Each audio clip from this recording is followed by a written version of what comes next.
नमस्कार, world news में आपका स्वागत है।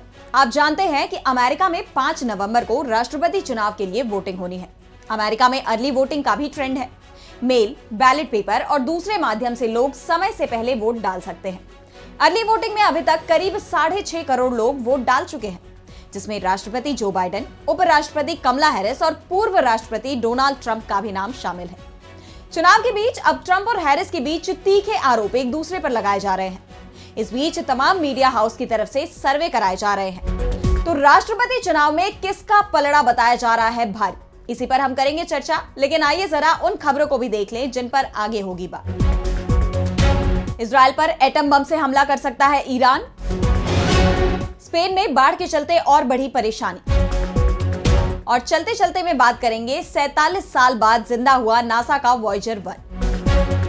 तो अमेरिका चुनाव में वोटिंग का दिन करीब आ गया है। 5 नवंबर को वोटिंग होनी है और वोटिंग से पहले डेमोक्रेट उम्मीदवार कमला हैरिस और रिपब्लिकन उम्मीदवार डोनाल्ड ट्रंप के बीच जुबानी जंग बेहद तीखी हो गई है। एक तरफ कमला हैरिस ने अपने रिपब्लिकन प्रतिद्वंद्वी डोनाल्ड ट्रंप को अस्थिर, बदला लेने की तैयारी करने वाला एक अनियंत्रित सत्ता का इच्छुक व्यक्ति कहा है, तो ट्रंप ने कमला हैरिस की नीतियों को अमेरिका पर बड़ी आपदा करार दिया। ट्रंप ने दावा किया है कि वो सत्ता में आए तो चमत्कार करेंगे। उन्होंने दावा किया कि हैरिस के असफल आर्थिक एजेंडे ने हाल में निजी क्षेत्र की लगभग 30,000 नौकरियां और पिछले कुछ समय में विनिर्माण क्षेत्र की लगभग 50,000 नौकरियां खत्म कर दी। हैरिस की राष्ट्र को बर्बाद करने वाली नीतियों के कारण अमेरिकी कामगार पूरी तरह से डूब रहे हैं। आप डूब रहे हैं।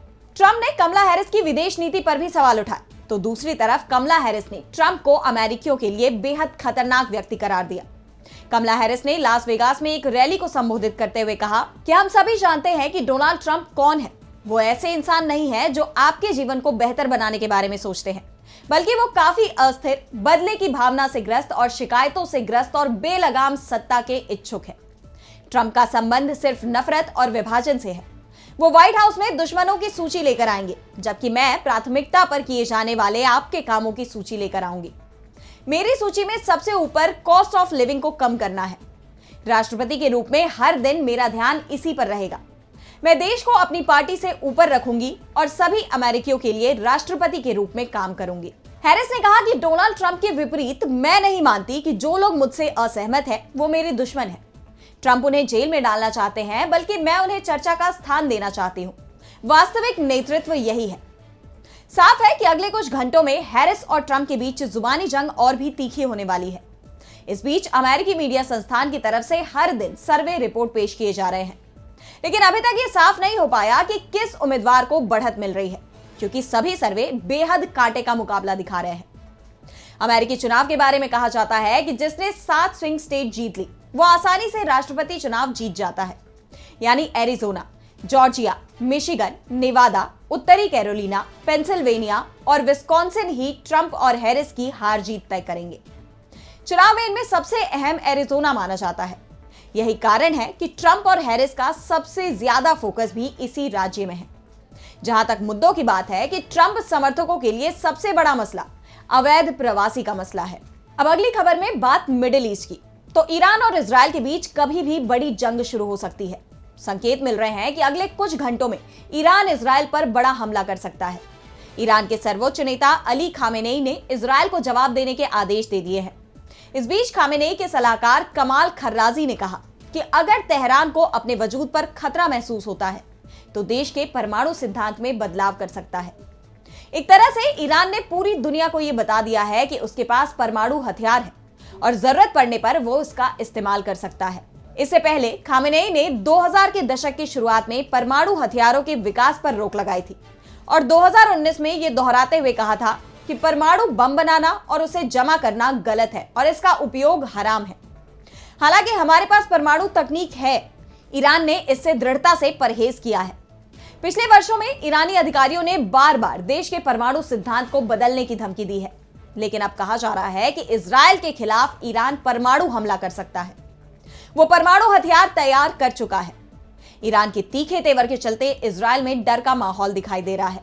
अमेरिका ने ईरानी हमले की बढ़ती संभावना के बीच पश्चिम एशिया में अतिरिक्त सैन्य विमान और हथियारों की तैनाती की घोषणा की, जिसमें B-52 बॉम्बर शामिल है। इससे पहले अमेरिका अपना डिफेंस सिस्टम थार्ड पहले ही इजरायल में तैनात कर चुका है। तो दूसरी तरफ अमेरिकी मदद मिलने पर इजरायल गजा और लेबनान में जमकर हमले कर रहा है। इजरायल ने लेबनान के उत्तर पूर्वी गांवों को निशाना बनाया, जिनमें कम से कम 52 लोगों की जान चली गई। लेबनान के स्वास्थ्य मंत्रालय ने बताया कि इस हमले में कई लोग घायल भी हुए हैं। लेबनान में इजरायल ने कई बिल्डिंगों को निशाना बनाया, जिसके बाद कई लोग देश छोड़कर भागने को मजबूर हो रहे हैं। स्वास्थ्य मंत्रालय की रिपोर्ट के अनुसार 2023 में इजरायल और हिजबुल्लाह के बीच संघर्ष शुरू होने के बाद से लेबनान में 2897 से अधिक लोगों की जान जा चुकी है और 13,150 लोग घायल हुए हैं। संयुक्त राष्ट्र की एजेंसियों का अनुमान है कि लेबनान पर इजरायल के आक्रमण के बाद 1.4 मिलियन लोग विस्थापित हो चुके हैं। वहीं उत्तरी गजा में लोगों के घरों को निशाना बनाकर किए गए हमलों में 84 लोगों की जान चली गई। इन हमलों में जबालिया शरणार्थी शिविर में कई लोग मारे गए। अब बढ़ते हैं अगली खबर की तरफ, जिसमें हम बात करेंगे स्पेन में आई भीषण बाढ़ की। तो स्पेन में 50 साल के इतिहास की सबसे भीषण बाढ़ आई है। इसमें कम से कम 205 लोगों की जान जा चुकी है, जबकि 2000 से भी ज्यादा लोग गायब हैं। बाढ़ का सबसे ज्यादा असर पूर्वी स्पेन के वैलेंसिया शहर पर पड़ा है। यहां अब तक 202 लोगों की जान जा चुकी है। सैकड़ों लोग लापता हैं। रिपोर्ट के मुताबिक वैलेंसिया में 29 अक्टूबर को सिर्फ 8 घंटे में 12 इंच बारिश हुई। इतनी बारिश साल भर में होती है। भारी बारिश से अचानक बाढ़ आ गई, जिससे कई लोगों को सुरक्षित जगहों पर जाने का मौका भी नहीं मिल पाया। वैलेंसिया भूमध्य सागर के तट पर स्थित है। यहां करीब 50 लाख लोग रहते हैं और स्पेन में इससे पहले साल 1973 में सबसे बड़ी बाढ़ आई थी। तब 150 लोगों की जान गई थी। उससे पहले 1957 में वैलेंसिया शहर में भीषण बाढ़ आई थी, जिसमें 81 लोगों की जान गई थी। बाढ़ के चलते हालात बेहद खराब हो गए हैं, जिसके चलते स्पेन में 3 दिन की इमरजेंसी लगाई गई है। प्रधानमंत्री पेड्रो सांचेज ने लोगों को घरों पर रहने की चेतावनी दी है। मौसम विभाग की तरफ से और भी बारिश का अनुमान लगाया गया है। ऐसे में सरकार की तरफ से भी संकेत दिए जा रहे हैं कि इमरजेंसी को 2 दिन के लिए और बढ़ाया जा सकता है। वहीं बाढ़ से तबाह हुए इलाकों में राहत कार्य के लिए सेना के 1000 से भी ज्यादा जवानों को तैनात किया गया है। हालांकि लोगों का कहना है कि उन तक पर्याप्त मदद नहीं पहुंच पा रही है। बाढ़ की वजह से सड़कें टूट गई हैं और कम्युनिकेशन और बिजली लाइनों को नुकसान पहुंचने से अभी कई इलाके शहरों से कटे हुए हैं। मौसम वैज्ञानिकों के मुताबिक बाढ़ की वजह cut of low pressure system था। ठंडी और गर्म हवाओं के मेल से घने बादल बने, जिससे भारी बारिश हुई।